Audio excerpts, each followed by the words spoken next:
Yo.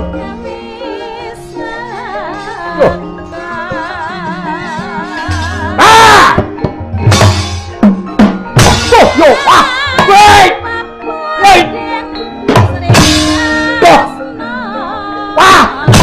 Kesian! Iya! Wait! Yo!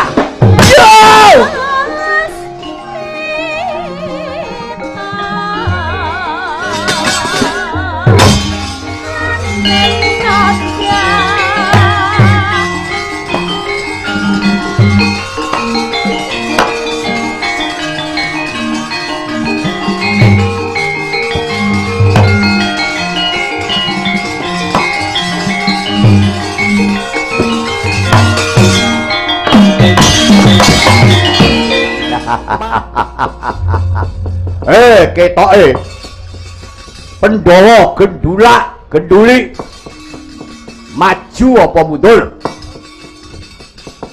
perkara weruh kridane Peremban Begawan Durna. Wong Pandhawa waspadakno, pancen aku ora kedapuk jumeneng dadi senopati, ning aku yen ngerti wong maju mundur ora sabar rasane atiku. Waspadakno, iki Satriya Suba Negara Arya Burisrawa, iki putra Mandaraka. Ayo sing tak goleki cim-cim aku biyen zaman Kakang Kresna dinuta marang negara Ngastina, aku wis tau kencan semayan karo Setyaki. Nang endi saiki? Setyaki metu kilo Burisrawa.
Kita mulai ya.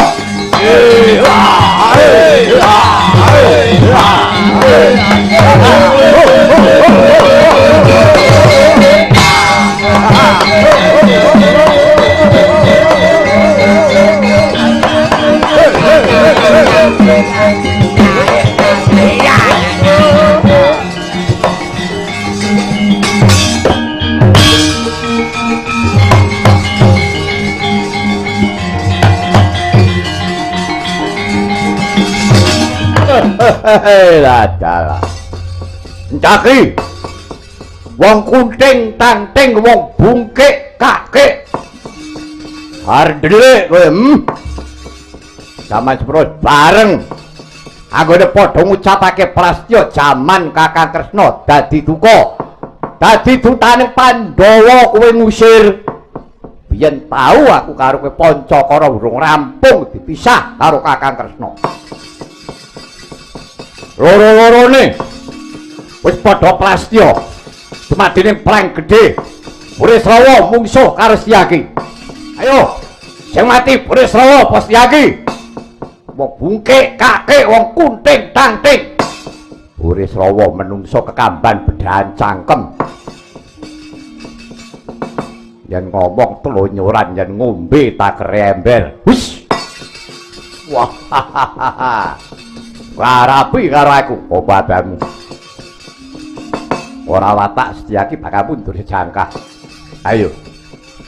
Besok mati saiki mati. Agus. Setyaki. Paran. Iki isih ana wektune sedina kene ngomong-ngomongan. Kanggo nyenyeg awak.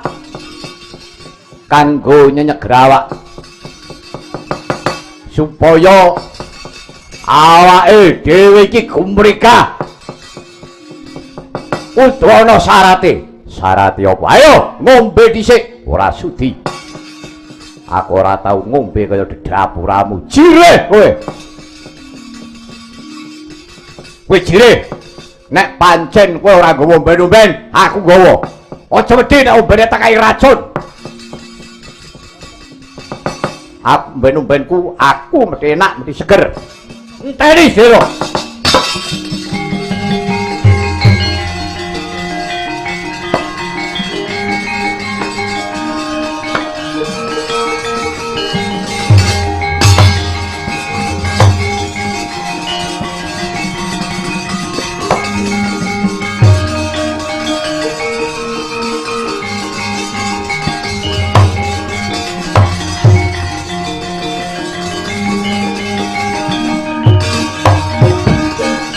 Pancen wis tak samakake tak gawa saka omah.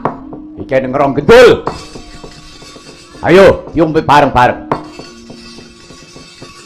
Aku ora tau ngombe bangsa kaya ngene. Ya iya. Jireh kowe. Ayo ambunan dhisik, ambune seger. Ambune nek kaya spiritus. Wis. Ora matak. Lengopet iya. Senengane werna-werna. Ayo kanggo nyenyeger awak, kanggo nenangi jiwa raga. Ayo diombe kaya ngapa? Adangmu padha aran jeneng becik. Sok amen demo baris. Baris kang prayitna. Njagi lebaran. Kowe kelingan petungane wong ngombe. Iki wis suwe ora diunekke mergo ora apal. Ayo. Kowe kelingan apa ora? Wong ngombe sepisan iki jenenge apa? Wong ngombe sepisan iki kena diarani Eko Patmosari. Tegese Eko siji Patmo Kembang Sari wis ngarani. Ngombe iki lagi sepisan segere kaya entuk siraman kembang ingkang wangi kang arum. Bagus, bener. Kaping pindho ayo. Aku iki wae. Wis ora. Ayo kudu ngombe.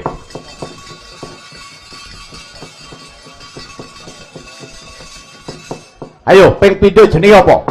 Kaping pindho jenenge Dwi Maratani. Dwi loro maratanan. Maratani iki tegese warata. Ngombe kaping pindho kuwi warata ana jroning sanubari. Wah. Yo, ping telu. Ayo. Yo. Nek kowe yo ngombe, ayo. Ping telu. Yo, tak turuti karepmu. Ping telu jenenge Trikawula Busana. Tegese Tri telu kawula batur busana sandangan. Ngombe iki nek ping telu seneng atine kaya batur dikei sandangan. Wah, apa tenan kowe kok gek maca, ora sudi. Ora watak ya kok maca. Nek maca mesti karo ngene iki. Bagus. Ayo. Kaping pate. Wis kowe ngombe yo. Aku wis kliyeng-kliyeng. Iya. Ayo kaping 4. Kliyeng-kliyeng padune wil pating merem arep ngantuk. Ayo, kaping 4 jenenge apa? Catur Wanara Rukem. Catur papat, Wanara kethek, Rukem wowoan. Tegese ngombe ping 4 kuwi senenge atine kaya kethek anjung wowoan nek perlu rayan. Wah. Yo. Ayo, ping 5 iki karek separo. Kowe nggonmu kok jek utuh. Yo. Kaping 5. Jenenge apa? Panca Surapanggah. Panca 5 Sura wani panggah ajeg. Lah dadi ngombe ping 5. Penyawange isih ajeg. Bagus. Kaping 6. Kaping 6 Satguna Weweka. Satguna Weweka tekse sat kuwi 6 guna gawe weweka kuwi rumpakan. Anggere wis ngombe kaping 6. Wiwit-wiwit gawe rumpakan sing ora nyata. Jalaran kosong ngliyeng cangkeme wis ora kena digugu. Wah. Pinter tenan ya. Ayo. Ayo terus. Ayo diombe. Ayo. Ayo. Ayo. Wis arep bongko kowe. Kaping 7. Sabta Kukila Wreksa. Sabta 7 Kukila Manuk Wreksa Kodanan. Wis anggere wiwit mendem wis 7. Kaping 7 ning ngombe jedindil wan wujude kaya manuk kodanan. Ping 8. Ayo. Kaping 8. Kaping 8. Asta Tawang Gendanu. Asta 8. Tawang langit. Gendanu mendung. Anggris kosong ngliyeng jane dhuwur ki ora ning apa-apa gandeng ngliyenge mripat rumangsane dhuwur kaya mendung peteng pandulune. Ayo. Ayo. Kae sithik. Kae sithik. Ayo. Tutuke sisan. Kuwi jenenge nawa sacara-cara. Nawa sacara-cara. Nawa sacara-cara. Ayo. Ayo kuwi apa? Nawa kuwi sanga sacara-cara sak gelem-gelem. Dadi yen to ngombe wis kaping 9 gunemane wis sak gelem-geleme. Kok maune apik dadi elek. Apa meneh sing elek? Jalaran pikirane ora jejeg, pikirane ora ajeg. Kae sak tertani. Ya ini. Ndak yo. Gua nuwun jauto. Ora ngombe kowe. Aku kene ngombe melu mendem aku kok negeske ora muni. Cerewet. Yo. Andale iki. Oh, entar dulu gua. Iki apa iki? Dosa raseksa wangke. Oh. Dosa raseksa wangke. Apa iki? Dosa 10. Raseksa kuwi buta wangke kuwi batang rungokno. Dadi ngombe iki yen to wis ping 10 entek-entekane mesti mendem nglumpruk kaya bathaking buta iki gendul iki tampan ana.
Yo, wait!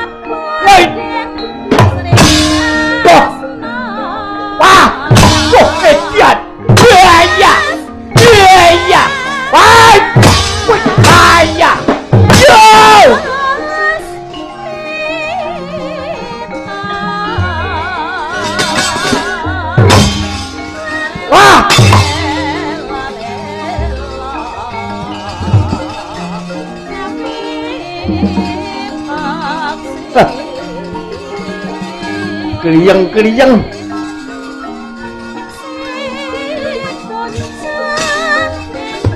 Wah. Nyalang apa-apa kok dadi loro-loro.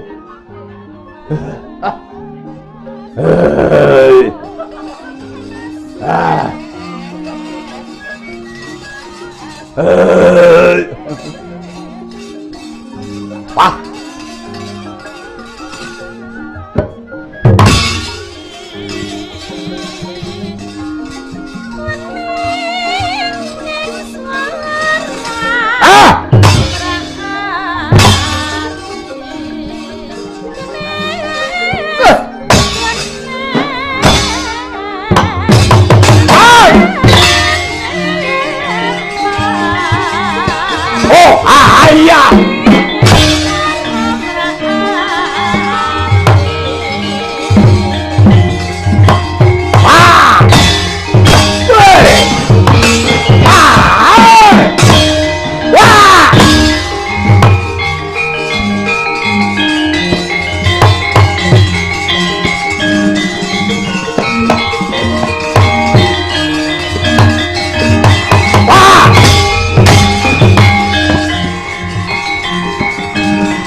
Ayo, butiya kowe ha.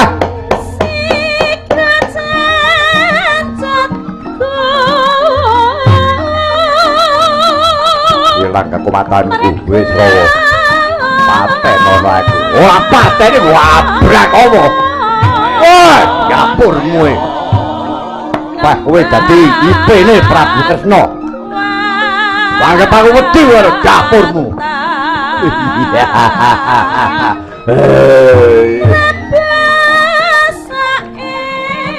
Yo, sapa sing arep ngrewangi nek ngene iki?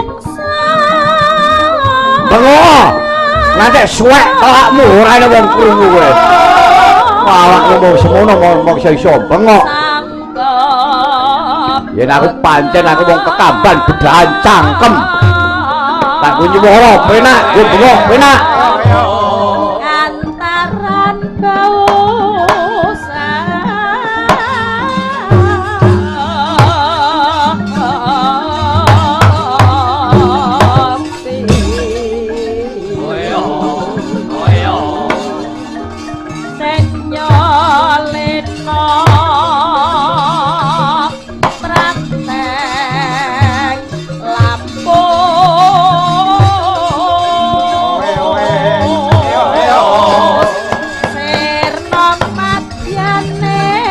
Lana larak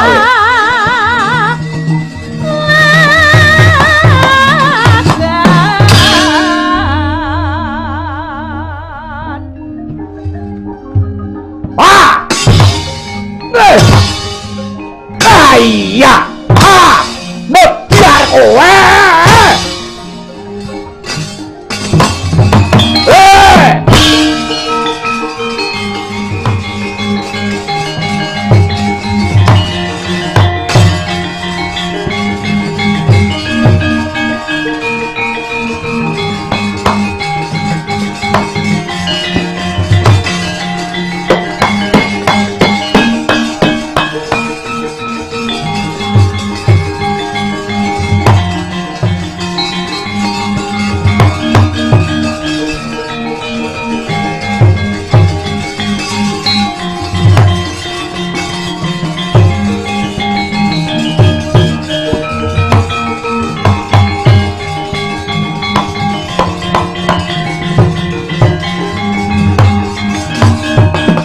Yayar Juno wonten dawuh Koko Prabu.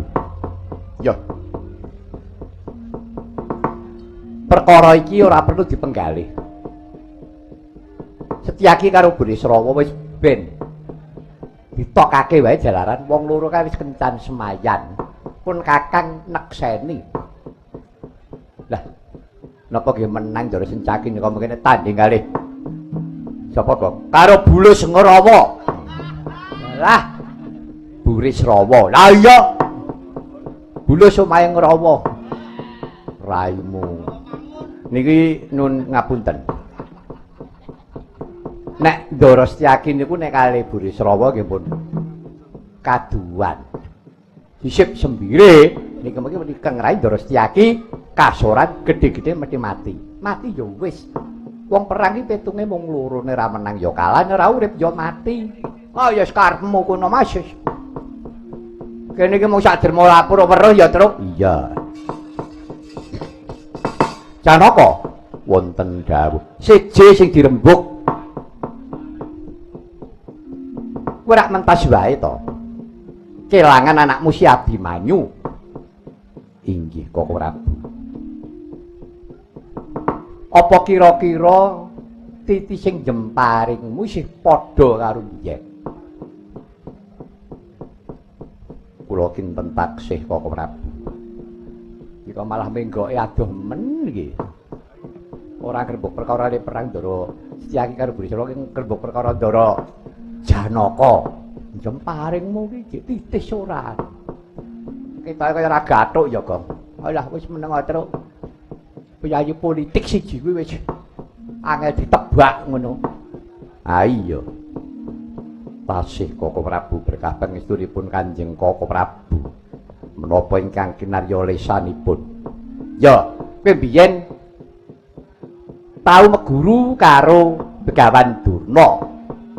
Titis-titisan jemparing sing dienggo lesan kuwi ora ana liya ndok emprit peking.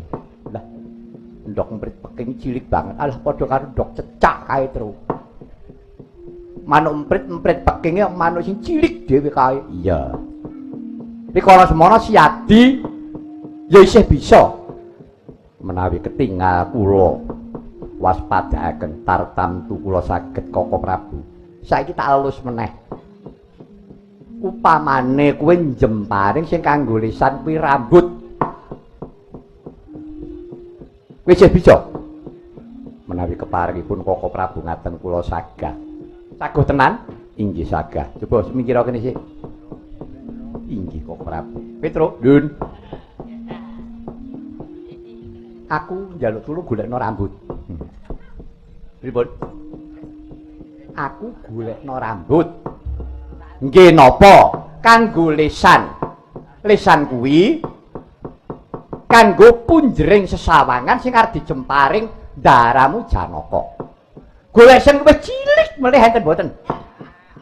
Rambut sampean niku walah. Mbok sing logika ngoten lho. Dapurmu nek ngomong logika iki lho. Ono mangkat. Ora, Pak. Pados niki, iya. Gong, golek rambut kok. Bolah gelem ora? Kok bolah iki lho? Rambut. Lek golek nyandi ngene kono sak karepmu. Waduh, ganti loko tenan. Mongko kudu niku. Iya. Wis. Andi terus. Mbuh. Lah. Mongko sing kanggo dienggo lesan kuwi rambut. Ya rambut apa wong aku ki ora duwe rambut. Apa ya iki ya, Rok? Iki ana nang iki kok. Piye meneh? Ya jebane. Tak oleh-oleh ngene. Ih, lah. Yang ngotong ada berbes.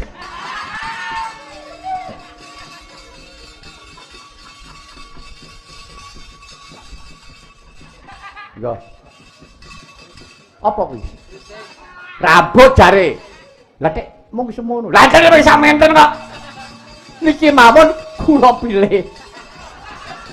Sing paling dawa dhewe ya mung niki. Pun.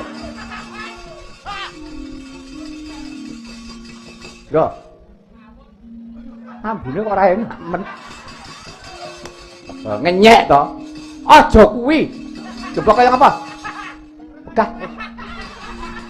Rambutnya kok berintik. Sampai napa ngebohke to? Niki mau pun lemilingan tak jelimet ora kanggo. Sing dawa. Sing kira-kira ning sak depo. Andeke sapa? Sak depo sampeyan niku. Goleka kono. Goleka bubat. Ngerti bubat? Bubat niku rambut jaran. Iya. Jarane sinten? Goleka batang jaran ra enek. Lah ngapura. Iki mboten kanggo, ora kanggo, golek kono liyane. Hah, wae man-man. Ya Gong, kan iki.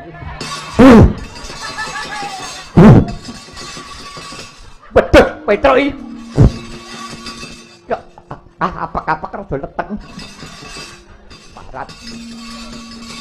Ki mau apa, Truk? Alhamdulillah ya wis. Enak ora? Wis ora enak, ya dilepeh. Wis kono kok. Aja cerutak. We entuk Gong.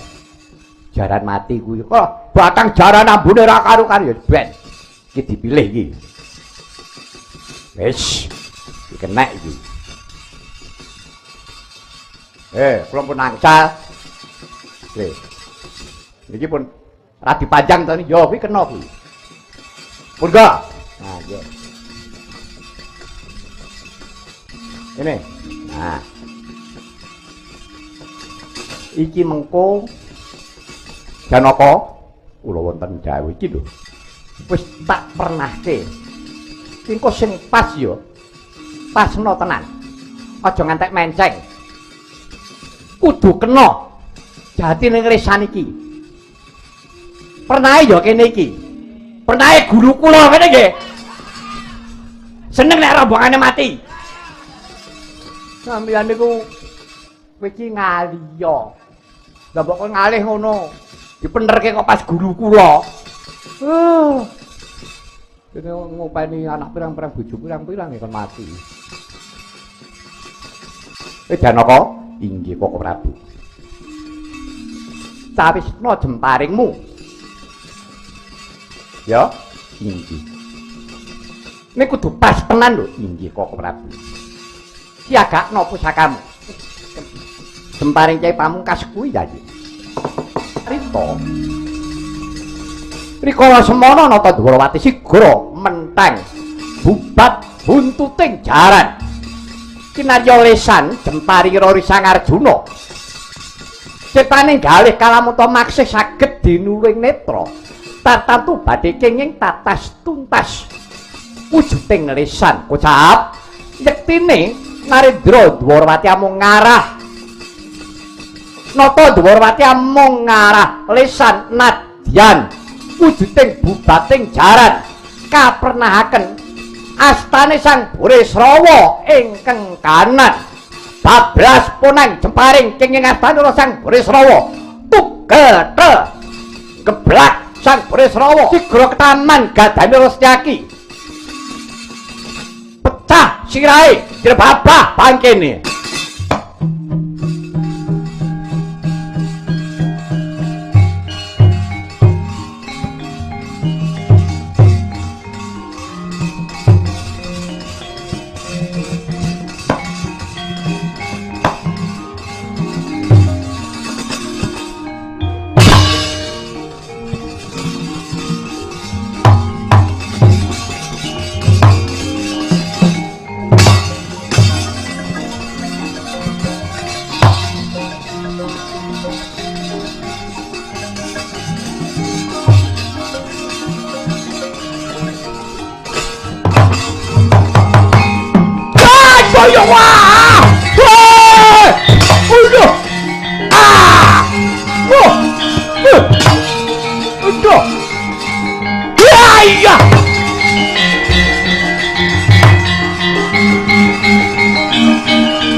Jayamrata ayo.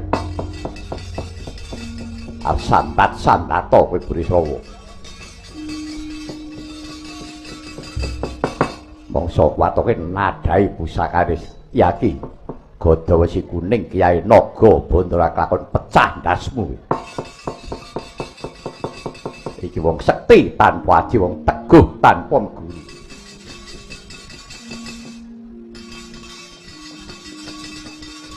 Nek perlu Setyaki keroyoken tanpa pambiyantuning sapa-sapa. Nyatane aku iso ngrampungi karo dedapuramu.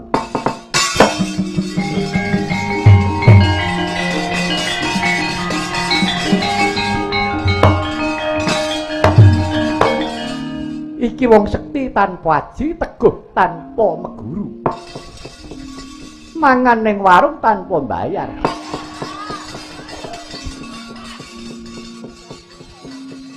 Setyaki. Wonten dawuh. Apa mulangane Prabu Kresna ya kaya ngono kuwi? Iya. Kok banget temen tukmu nyepelekke karo wong tuwa tanpa gelem ngakoni marang pambiyantuning liyan, kok kowe tegel-tegel men. Ngakoni wong sekti tanpa aji, teguh tanpa meguru, tanpa pambiyantuning liyan. Aku iso ngrampungi dhewe. Lah kok dapurmu wae meh mati dipateni karo Burisrawa ngono lho. Tanpa pambiyantune Kang Mas Mujanaka, pertikele Prabu Kresna tak sepuhi. Alah kowe meneng ya wong edan. Nggih kula tak melu omong sithik-sithik to gen-gen duwe pasaran ngoten lho. Rumangsamu sing nugel tangane Burisrawa sapa? Sing jambak rambutmu tangane Burisrawa kuwi. Nyatane tangane Burisrawa dijemparing lawan Kang Mas Mujanaka. Sing kanggo lisan iku rambut. Nggih. Ndek kula wau sak tekem ning ora kanggo. Banjur kenani tangane Burisrawa kowe iso ucul lagi, kowe bisa tumindak. Lah kaya ngono kok iso ngomong sekti tanpa aji, teguh tanpa meguru. Oh, Setyaki, boyo sing prasaja wae.